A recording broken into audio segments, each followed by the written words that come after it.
Alright guys, I'm back with another Canva tutorial today, and I'm going to show you how to save your images that you create as a GIF. It's actually pretty simple. First thing you want to do is open a document. I believe this is just an Instagram size document. It doesn't really matter.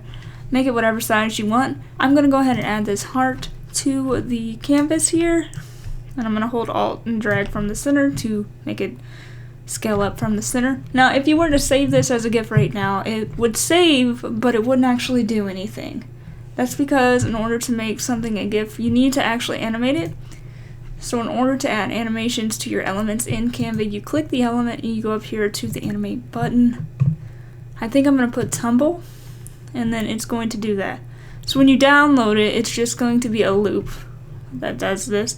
In order to change how long your GIF is, you just click off of your canvas and then go up here to the stopwatch and then either type it in or drag that slider and it will adjust the time of your GIF. Another thing I like to do when I'm making GIFs in Canva is actually use elements that already have animations on them, like this right here.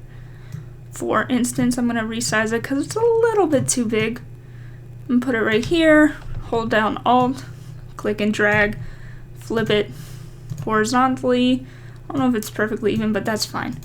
When you add elements that are already animated, you can also put the normal Canva element animations on them, so you can do that as well. So we'll go ahead and put rise on both.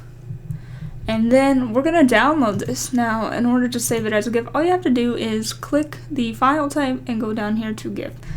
Keep in mind that GIFs don't support sound, so if you try to add music into this, it will not have music once you save it. So we're going to click GIF, we're going to click download. Now when you download the GIFs in Canva, they are looping forever. I know some GIFs are set to loop once, but the ones that you're saving from here are actually going to loop endlessly. I'm going to show you that right now. So that's what it looks like, and it'll be faster or slower depending on how long you set the time for. If you made it this far, thanks so much for watching, and I will talk to you guys again soon.